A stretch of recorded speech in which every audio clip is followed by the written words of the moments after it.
Dans l'actualité, le ministère du Transport, Voies de communication et désenclavement a annoncé une opération d'alternance à sens unique de circulation routière à des heures précises. Ces mesures sont prises en collaboration avec la Commission nationale de prévention routière en vue de réguler le volume de circulation à Kinshasa. Quel est l'impact de ces mesures sur la population? Vous le saurez dans ce journal. Ouverture officielle de l'année académique 2024-2025 au sein de la Haute École de commerce de Kinshasa. Guidée par le corps professoral, la ministre de l'ESU a visité les locaux de cet établissement. Marie-Thérèse a rappelé son engagement pour l'amélioration de ce secteur devant les représentants des établissements d'enseignement supérieur de toute la RDC.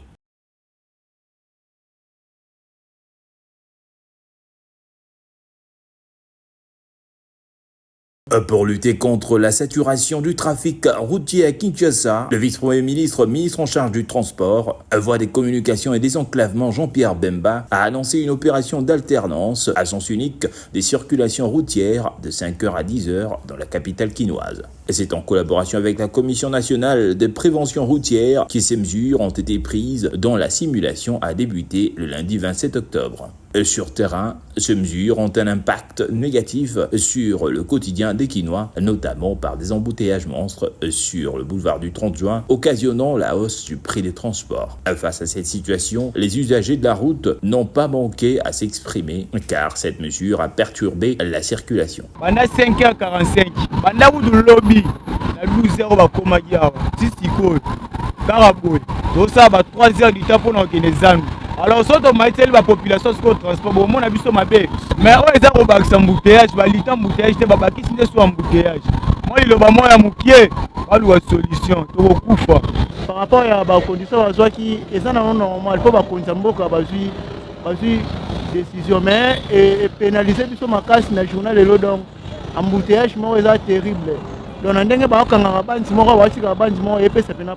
Plusieurs personnes ont parcouru de longues distances par manque de moyens de déplacement.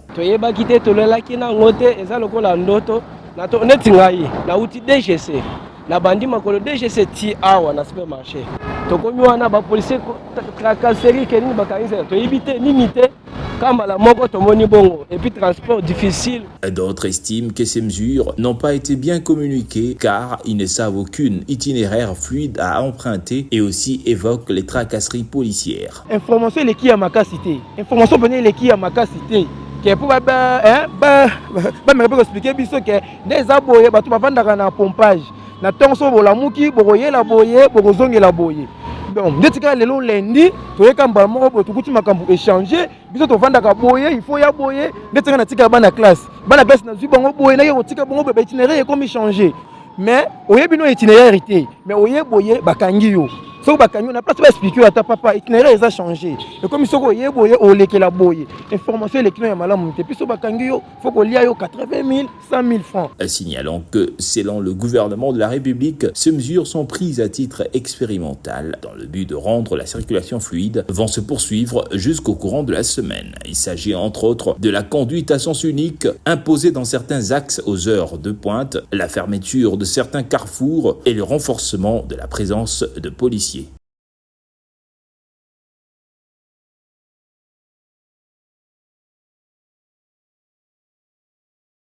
Dans le nord-est de la République démocratique du Congo, le président Félix Tshisekedi a achevé samedi 26 octobre sa visite à Kisangani, dans la province de l'Atchopo, par l'inauguration de l'aéroport international de Bangoka. La première pierre de ces chantiers gigantesques avait été posée en 2017 sous les régimes de Joseph Kabila et le travaux finissant en 2023 avec cette infrastructure aéroportuaire, le gouvernement congolais compte ouvrir cette partie du pays encore isolée, notamment vers l'étranger. Devant le terminal de l'aéroport international de Kisangani, le président Félix Tshisekedi a coupé les rubans symboliques sous les acclamations du public. Il a visité ensuite le bâtiment capable de prendre en charge 300 passagers en heure de pointe. Dans son allocution lors de la cérémonie, le ministre de Transport Jean-Pierre Bemba souligne tous les avantages pour la province de l'Atchopo. En inaugurant cet aéroport, nous ouvrons également la voie à de nouvelles opportunités. Nous créons des emplois, nous facilitons l'accès au marché et nous renforçons les liens entre les différentes provinces de notre pays. Depuis la pandémie de Covid-19 en 2020 et en raison de sa trop faible fréquentation, l'aéroport de Bangoka ne recevait plus de vols internationaux. En RDC, sur 252 aéroports et 38 aérodromes sont opérationnels et seulement 20 reçoivent régulièrement de vols.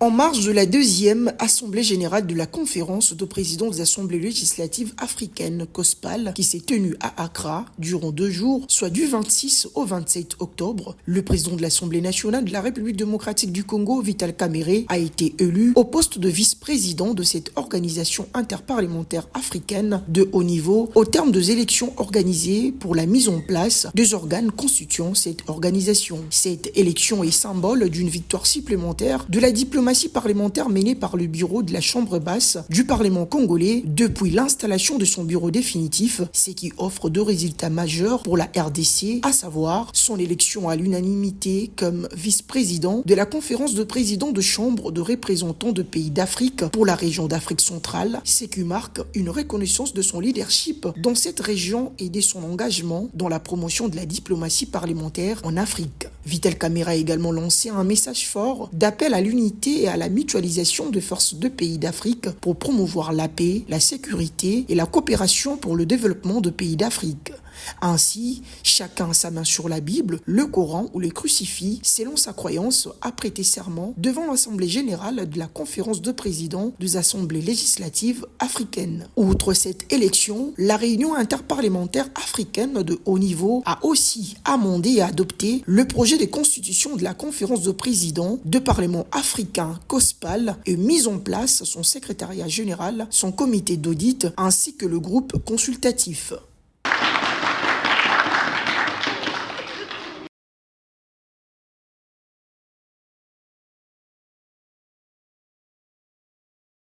La première ministre Judith Suminwa Tuluka a procédé le samedi 26 octobre 2024 à la clôture de la première édition de la foire de la formation professionnelle. Ces assises organisées par le gouvernement à travers le ministère de la formation professionnelle ont eu lieu du 24 au 26 octobre 2024 dans l'idéal d'engager les parties prenantes à trouver des solutions concrètes et efficaces pour créer plus d'emplois dignes et favoriser un développement inclusif et durable.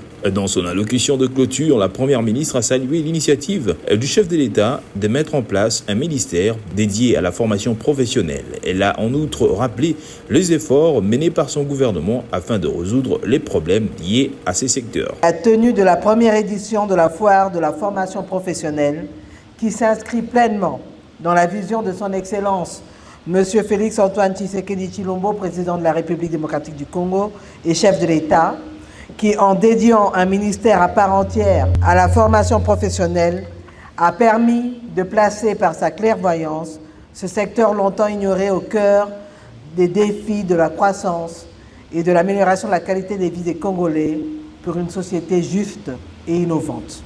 La chef de l'exécutif a aussi loué les efforts menés par Marc Ekila, ministre de la formation professionnelle, pour la tenue de cette première édition qui répond efficacement aux attentes de son gouvernement.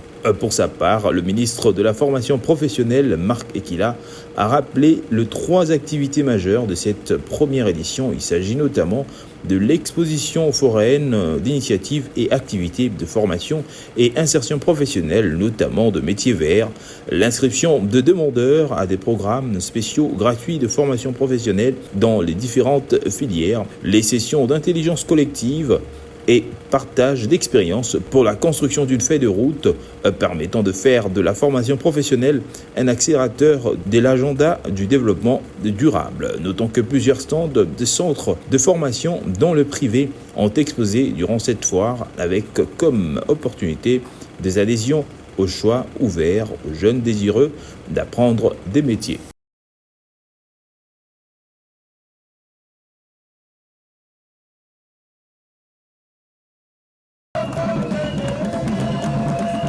Le samedi 26 octobre, les députés nationaux de la circonscription de Latchangou, l'honorable Kalonji Kalonji-Ogu, a participé à la clôture de la première édition de la foire de la formation professionnelle.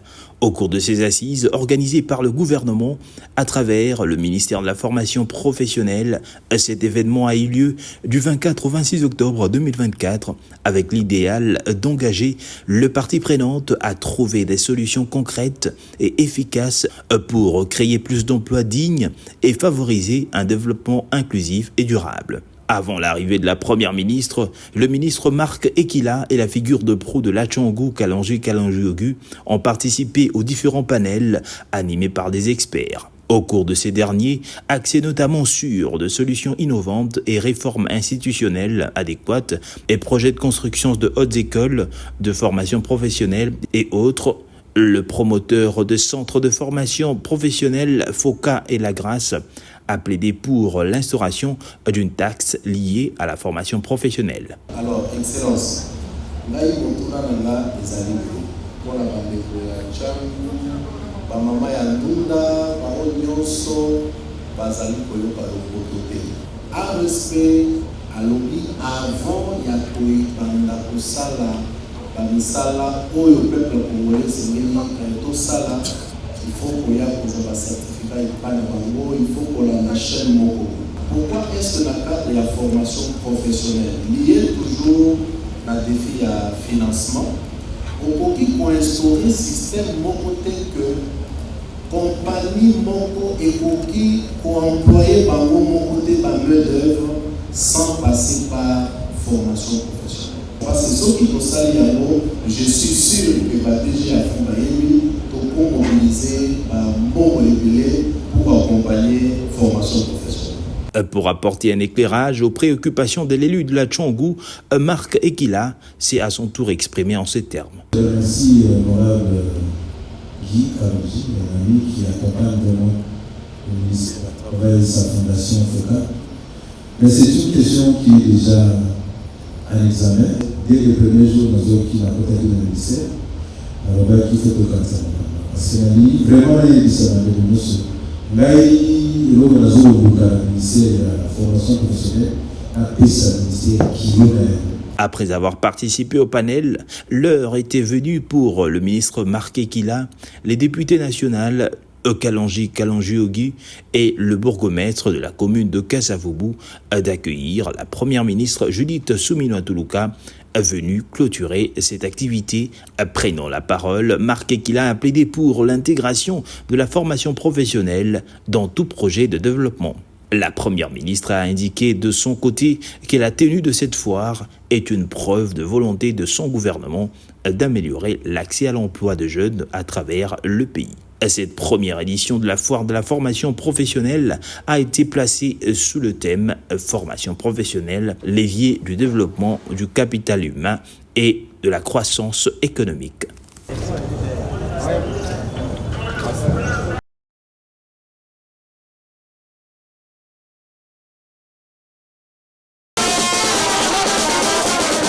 Trois jours d'exposition, de découverte des centres de formation et de réflexion sur l'amélioration de la formation professionnelle. Clôturée par la première ministre Judith Suminwa ce samedi 26 octobre 2024, la foire de la formation professionnelle a su concilier pendant 3 jours le festif et le scientifique.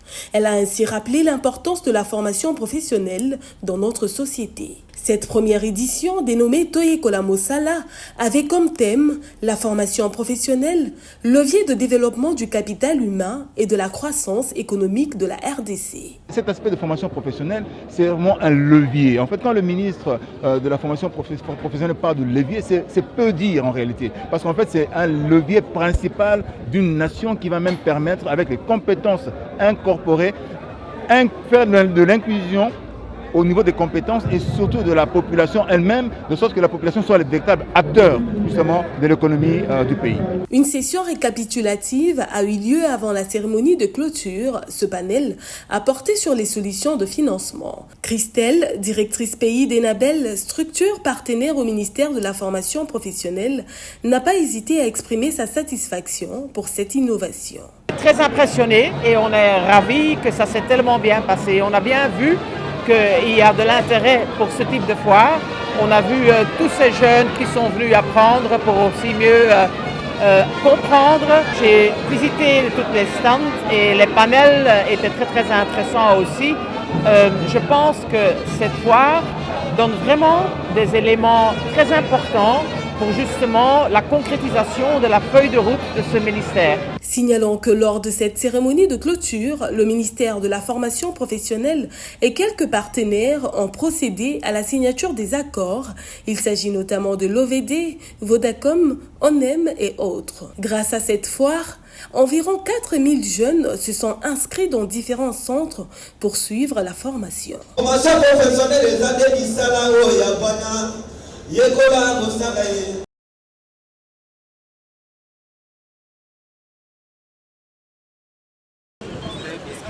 Le dimanche 27 octobre 2024, la première ministre Judith Suminwa Tuluka a participé à la marche de santé pour la lutte contre le cancer du sein. Cette marche est partie de la primature jusqu'à la place royale en passant par la clinique Ngalema dans la commune de la Gombe. Organisée par le ministère de la Santé, Hygiène et Prévoyance sociale, cette action vise à sensibiliser la population congolaise sur les dépistages précoces du cancer du sein, mais aussi montrer l'engagement du gouvernement dans la prise en charge gratuite des malades. Nous avons parcouru ce chemin non seulement pour témoigner de notre solidarité envers celles et ceux qui sont touchés par cette maladie, mais aussi pour affirmer notre engagement collectif en faveur de la santé des femmes congolaises. Cet engagement a démarré aussi pour voir dans quelle mesure on peut commencer à prendre en charge le cancer du sein, et cela a démarré avec la prise en charge gratuite du médicament. Cette prise en charge gratuite de médicaments pour traiter du cancer de sein doit évidemment être assurée sur l'étendue du territoire congolais. La clinique Ngalema, les cliniques universitaires de Kinshasa et le centre Nganda sont les 3 structures de santé situées à Kinshasa qui prennent en charge les malades du cancer du sein, et ce gratuitement.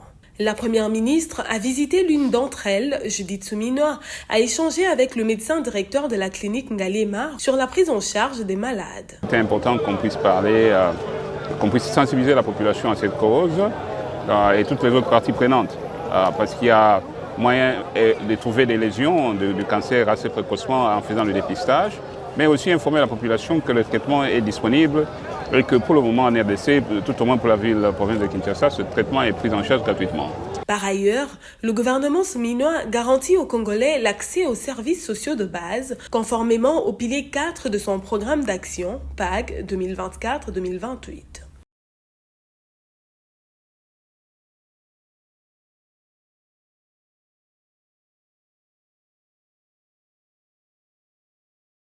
La ville de Kolwezi, chef-lieu de la province du Lualaba, a abrité du jeudi 24 au 25 octobre 2024 les assises de la première édition de femmes élues en République démocratique du Congo. Le go de cette édition a été donné par Marie-Thérèse Fifi Masuka, gouverneure de cette province, en présence de plusieurs autres autorités politico-administratives. Des assises co-organisées par ONIFEM et la Fondation internationale pour le système électoral, IFES, à Kolwezi, visent à développer la participation politique et électorale de femmes, accroître le rôle de femmes leaders communautaires, élaborer de politiques qui reflètent le besoin et les intérêts de ces femmes et de sensibiliser la nécessité d'avoir plus de femmes leaders. Comme vous le savez, Madame la Gouverneure, au sein de l'Assemblée nationale, nous avons un réseau des femmes parlementaires. Et nous avions fait un plaidoyer auprès de l'ONU Femmes, et ainsi contenu de pouvoir, dans quelle mesure, accompagner les femmes élues. Mais après, dès qu'on est élu, on nous abandonne. Mais maintenant, les hommes sont en avance et nous, les femmes, nous sommes toujours en train de traîner les pas. Enfin, cette année, pour cette législature, ONU Femmes a réagi positivement. C'est comme ça que vous nous voyez, Madame la Gouverneure, nous sommes là, à Kolwezi. À savoir que ces assises ont réuni toutes les élus de la RDC, dont la délégation des élus de l'Assemblée nationale, conduite au chef-lieu du Lualaba par la députée nationale Princesse Dominique Monongo Inamizi, rapporteure adjointe de la Chambre basse du Parlement. Ainsi, la délégation venue de Kinshasa, conduite par la questure Chumène Poli et des députés membres du réseau des femmes parlementaires.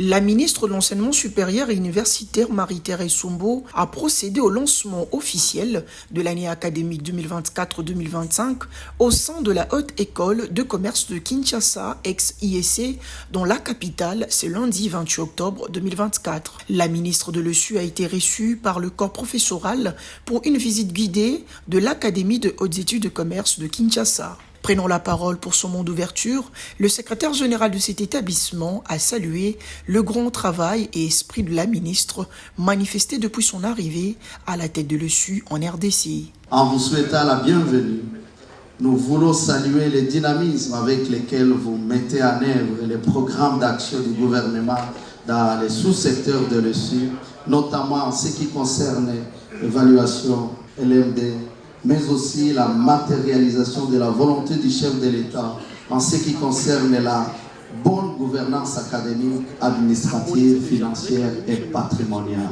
À son tour, Marie-Thérèse Sombo a réitéré son engagement et celui du gouvernement congolais pour l'amélioration tant soit peu de ses préoccupations. Concernant l'application des résolutions issues de la dernière commission paritaire de l'enseignement supérieur et universitaire tenue à Bilois, du 2 au 14 septembre 2024, il se dégage que certains problèmes cruciaux sont en cours d'être résolus par le gouvernement.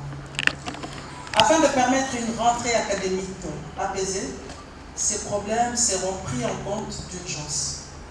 Il s'agit des arriérés de mois de mars, avril, mai et juin 2023, que nous appelons pays complémentaires, la distribution des véhicules aux professeurs dû au remboursement du manque à gagner, des primes de recherche du personnel scientifique et académique, de la mécanisation des nouveaux docteurs à thèse, du manque à gagner lié à la perte de pouvoir d'achat, de la mise en place du comité de suivi des accords de Bilois 2.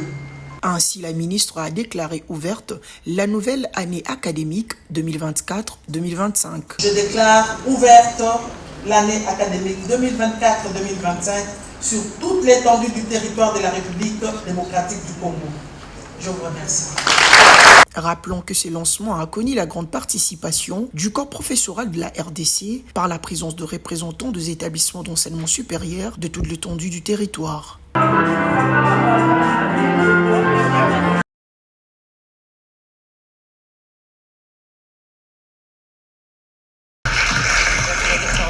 Lors de son mot de clôture à un événement majeur de l'Atlantic Council tenu en marge des assemblées annuelles du FMI et de la Banque mondiale à Washington, le ministre des Finances Doudou Fwamba s'est adressé à un public composé des experts et de représentants de divers pays. Il a profité de cette tribune pour présenter un nouvel narratif sur le climat des affaires en RDC, affirmant que le pays reste une destination propice aux investissements malgré les défis rencontrés. Il a également mis en avant les initiatives stratégiques lancées sous l'impulsion du président de la République, Félix Tshisekedi, telles que la gratuité de l'enseignement de base et les soins maternels offerts gratuitement. Le ministre a ensuite invité les investisseurs étrangers à explorer les multiples opportunités qu'offre la RDC, notamment dans des secteurs stratégiques comme l'énergie. Il a rappelé les efforts soutenus du gouvernement pour améliorer l'environnement des affaires en intensifiant la lutte contre la corruption et le blanchiment des capitaux.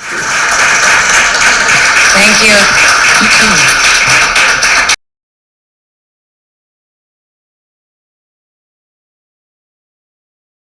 La RDC se hisse à la direction du Forum des institutions étatiques africaines de lutte contre la corruption. Les lobbying menés par l'Inspection générale de finances de la RDC a permis aux membres du Forum des inspections générales d'État d'Afrique, FIGE, de désigner la RDC au poste de la vice-présidence aux côtés de l'Angola qui assurera la présidence de cette organisation. La confiance de pair faite respectivement à l'Angola et à la RDC est due notamment au fait que l'Angola a marqué les pays africains par sa détermination à mettre un terme à la corruption. Un signal fort a été donné par le régime actuel de l'Angola qui a procédé à la confiscation de biens mal acquis par des dignitaires de l'ancien régime politique. Pour la RDC, il s'agit notamment des avancées que le Congo-Kinshasa enregistre dans le domaine de la lutte contre la corruption et les détournements des deniers publics, tels que exposés par l'inspecteur général de finances, chef de service, qui a pris part aux assises doublées de Luanda, notamment la 9e Assemblée générale et le 11e colloque international du Forum des inspections générales d'États d'Afrique et institutions assimilées. Julia Linguete a exposé sur la vision du président Félix Tshisekedi, qui affiche depuis son arrivée au pouvoir une volonté politique remarquable pour faire reculer les antivaleurs dans la gestion publique. Ce qui a conduit le 28 pays participants à élire à l'unanimité la RDC comme pays hôte de la prochaine session du Forum des inspections générales des États d'Afrique en octobre 2026. Ces assises se sont déroulées du 22 au 25 octobre à Luanda, en Angola.